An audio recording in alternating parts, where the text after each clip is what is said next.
ഇതൊരു morning routine ആണല്ലോ. അപ്പോൾ രാവിലെ ഒരു 4:39 ആയിട്ടുണ്ട്. ഞാൻ ബ്രഷൊക്കെ ചെയ്തിട്ടിരിക്കുകയാണ്. അപ്പോൾ ഞാൻ ആദ്യം തന്നെ ഒരു ഗ്ലാസ് വെള്ളം കുടിച്ചു.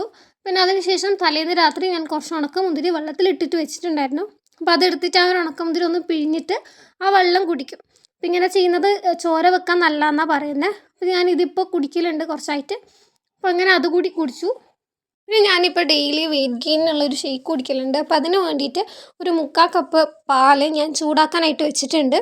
പിന്നെ ഇത് ചൂടായതിന് ശേഷം ഇത് തണിയാനായിട്ട് വെക്കുന്ന ആ ടൈമിൽ ഞാൻ പോയിട്ട് കുറച്ച് എക്സസൈസും മെഡിറ്റേഷനൊക്കെ ചെയ്യാമെന്ന് വിചാരിച്ചു.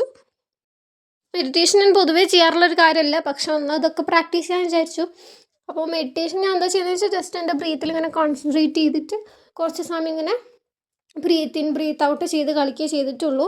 പിന്നെ അത് കഴിഞ്ഞിട്ട് ഞാൻ കുറച്ച് നേരം എക്സസൈസ് ചെയ്തിട്ടുണ്ടായിരുന്നു, പക്ഷെ അതിൻ്റെ വീഡിയോ ഞാൻ എടുത്തിട്ടുണ്ടായിരുന്നില്ല. അതിനിടയിൽ ഞാൻ വന്നിട്ട് കുറച്ച് മുട്ട ഉപ്പ് ഇട്ടിട്ടൊന്ന് പുഴുങ്ങാൻ വെച്ചിട്ടുണ്ട്. ഇപ്പോൾ ഈ വെയിറ്റ് ഗെയിൻ ഷേക്ക് എങ്ങനെയാണ് ഉണ്ടാക്കുന്നത് എന്നുള്ള റെസിപ്പി ഞാൻ കഴിഞ്ഞ വീഡിയോയിൽ അപ്ലോഡ് ചെയ്തിട്ടുണ്ട്. അപ്പോൾ കാണാത്തവരുണ്ടെങ്കിൽ ആ ഒരു വീഡിയോ ഒന്ന് വാച്ച് ചെയ്യുക. അപ്പോൾ ഇത്രയും തിക്ക് വേണ്ടെങ്കിൽ നിങ്ങൾക്ക് കുറച്ചധികം പാല് ചേർത്തെടുത്താൽ മതി. അപ്പോൾ അതിനിടയിൽ നമ്മുടെ പുഴുങ്ങിയ മുട്ട ഒരു ട്രാജഡി ആയിട്ടുണ്ടായിരുന്നു. ഞാൻ ബോയിലായെന്ന് വെച്ചെടുത്തു, പക്ഷേ ബോയിലായിട്ടുണ്ടായിരുന്നില്ല. അപ്പോൾ അങ്ങനെ ഒരു തട്ടിക്കൂട്ട് ബ്രേക്ക്ഫാസ്റ്റും കഴിച്ച് അത് കഴിഞ്ഞ് നിസ്കാരമൊക്കെ കഴിഞ്ഞിട്ട് വന്നു. അപ്പോഴേക്കും ടൈം ഒരു 5:48 ആയിട്ടുണ്ട്. എനിക്ക് ഒരു 7 ആകുമ്പോഴേക്കും സ്കൂളിലേക്ക് പോകാനായിട്ട് തുടങ്ങണം. അപ്പോൾ അതുകൊണ്ട് അതിന് മുമ്പായിട്ട് എനിക്ക് മാത്സിൻ്റെ പ്രാക്ടിക്കൽ പഠിക്കാനുണ്ടായിരുന്നു. ഇൻവേഴ്സ് ട്രിഗണോമെട്രിക് ഫംഗ്ഷൻസ് എന്ന് പറയുന്നത്. അപ്പോൾ അതൊന്ന് പഠിക്കുകയാണ്. ഇപ്പോൾ ഇൻവേഴ്സ് ട്രിഗണോമെട്രിക് ഫംഗ്ഷൻസ് പഠിക്കുന്നതിൻ്റെ ഇടയിൽ തന്നെ ഞാൻ ഇൻവേർട്ടിബിൾ ഫംഗ്ഷൻസ് എന്ന് പറയുന്ന ലാബും കൂടി ഒന്ന് പഠിക്കുന്നുണ്ട്.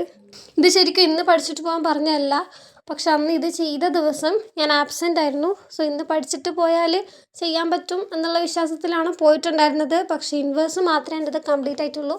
ഇൻവേർട്ടിബിൾ കുറച്ച് ചെയ്യുമ്പോഴേക്കും എന്നെ പിന്നെ സ്റ്റക്കായിപ്പോയി. അപ്പോൾ ഇനി അത് ബാക്കി പിന്നെ ഒരു ദിവസം ചെയ്യണം. ഇൻവേഴ്സ് കഴിഞ്ഞിട്ടില്ല, കുറച്ചും കൂടി ഉണ്ട്. പക്ഷെ നമുക്ക് ഇപ്പോൾ പോയിട്ട് യൂണിഫോം ഒന്ന് അയൺ ചെയ്യാം. ഇപ്പോൾ 7 മണി ആയിട്ടുണ്ട്. നമുക്കൊരു 7:45 വീട്ടിൽ നിന്ന് പുറപ്പെടണം. സോ നമുക്ക് എന്തായാലും യൂണിഫോം ഒന്ന് അയൺ ചെയ്യാം. അപ്പോൾ അത് കഴിഞ്ഞിട്ട് ഞാൻ യൂണിഫോം അയൺ ചെയ്തിട്ട് സ്കൂളിലേക്ക് പോയി. അതിനിടയിൽ എനിക്ക് പഠിക്കാനൊന്നും ടൈം കിട്ടിയില്ല. അപ്പോൾ ഭാഗ്യം എന്താണെന്ന് വെച്ചാൽ പഠിക്കാത്ത സംഭവം പ്രാക്ടിക്കൽ ഉൾപ്പെടില്ല. അതായത് നമ്മുടെ പ്രാക്ടിക്കൽ അത് ചെയ്യേണ്ടതെന്നാണ് മിസ്സ് പറഞ്ഞത്. അപ്പോൾ അതുകൊണ്ട് സമാധാനമായി.